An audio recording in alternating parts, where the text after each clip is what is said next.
مفتی صاحب، آپ نے غزوہ بدر کے تاریخی پس منظر پر بڑے شاندار اور عام فہم انداز میں گفتگو کی۔ اب سوال یہ ہے کہ غزوہ بدر سے ہمیں کیا اسباق ملتے ہیں آج کے دور میں؟ جی، اس میں سب سے پہلی جو بات دیکھنے کی ہے وہ یہ ہے کہ رسول اللہ صلی اللہ علیہ وسلم کی اپنی ذاتی پوزیشن ہی یہ تھی کہ وہ انفرادی طور پر کوئی فیصلہ کر کے حکم دے سکتے تھے صحابہ کو، اور دوسری طرف صحابہ اکرام کا جو رسول اللہ صلی اللہ علیہ وسلم پر اعتماد تھا وہ بھی اسی نوعیت کا تھا کہ آپ انفرادی فیصلہ ان کو سنا سکتے تھے۔ لیکن رسول اللہ صلی اللہ علیہ وسلم نے نہ صرف یہ کہ بنیادی فیصلے پر صحابہ سے ابتدا میں مشورہ کیا، بلکہ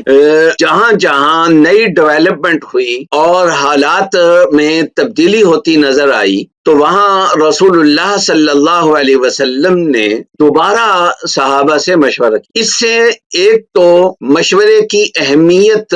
سمجھ میں آتی ہے۔ غزوہ احد سے پہلے بھی رسول اللہ صلی اللہ علیہ وسلم نے مشورہ کیا۔ انفرادی طور پر بعض حضرات کی اونچ نیچ کی وجہ سے مسلمانوں کو شکست کا سامنا کرنا پڑا، لیکن اس کے باوجود اللہ جل جلالہ نے رسول اللہ صلی اللہ علیہ وسلم سے فرمایا کہ آپ مشورے کا عمل جاری رکھیں، وشاورہم فی الامر۔ اگر ان کی رائے میں کوئی غلطی بھی ہو گئی ہے تو بھی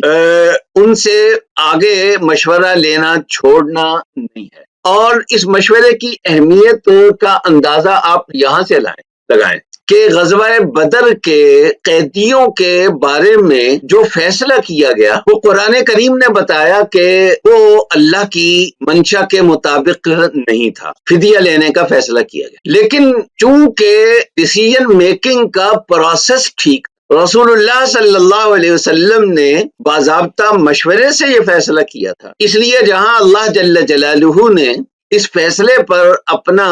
محبت بھرا عتاب نازل کیا، وہیں اللہ جل جلالہ نے یہ بھی فرمایا کہ فَكُلُوا مِمَّا غَنِمْتُمْ حَلَالًا طَيِّبًا، کہ فیصلہ اگرچہ اللہ کی منشا کے خلاف تھا لیکن کیونکہ ڈیسیژن میکنگ کا پروسیس ٹھیک تھا، اس لیے رسول اللہ صلی اللہ علیہ وسلم اللہ جل جلالہ نے جو ہو گیا اس کو آگے چلانے کا حکم دیا کہ ان سے مزید فدیہ بھی لیتے رہو، اور وہ فدیہ تمہارے لیے بالکل حلال ہے۔ خاص طور پر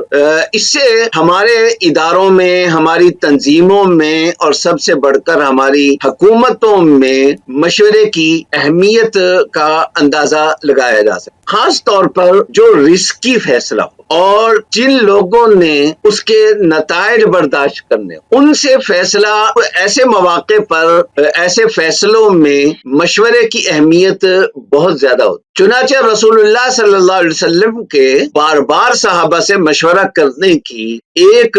وجہ یہ بھی بیان کی گئی کہ تو جنگی فیصلہ تھا، لیکن اگر کسی حکومت کو اس نوعیت کا معاشی فیصلہ کرنا ہو، خارجی باہر بیرونی بین الاقوامی تعلقات کے بارے میں کوئی رسکی فیصلہ کرنا ہو جس کے اثرات عوام پر مرتب ہونے ہوں، وہاں انفرادی طور پر یا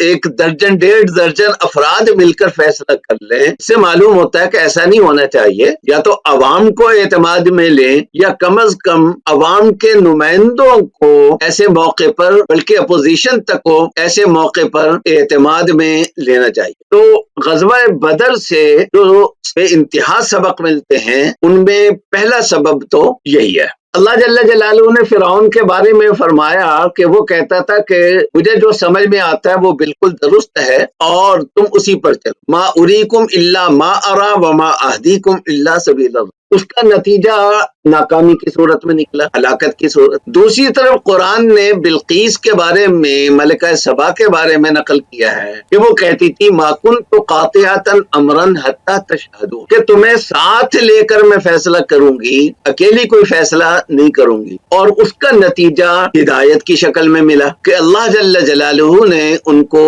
ایمان کی نعمت سے نواز۔ تو ایک سبق تو یہ ہے۔ دوسرا سبق یہ ہے کہ انسان پر جب مشکل وقت آتا ہے اور صحیح طریقے سے فیصلہ ایک کر لیا جائے تو فیصلہ کرنے کے بعد پھر عمل کے دوران کوئی ہچکچاہٹ نہیں ہونی چاہیے. صحابہ اکرام نے جس جذبے کا ثبوت دیا اور جس ایمانی کیفیات کا ثبوت دیا اور جس بے لوثی کا ایثار کا ثبوت دیا، مشکل وقت کیسے گزارنا ہے اور مشکل فیصلے کر کے ان کو کیسے نبھانا ہے، صحابہ کی اس موقع پر ان کے حالات کا اگر ہم مطالعہ کریں تو ہمیں اس سے بہت سی باتیں سمجھ میں آتی. بات وہی ہے جو پچھلے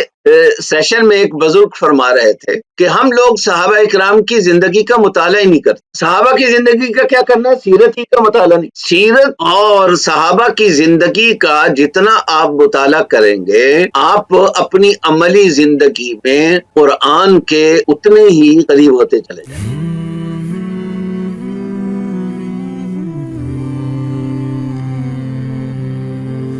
رمضان المبارک کی پر نور ساعتوں میں دیکھیے درسقرآن.com کے یوٹیوب اور فیس بک پر ہلال رمضان. سوشل میڈیا پر سب سے قدیم اور سب سے ریلائبل برانڈ www.درسقرآن.com.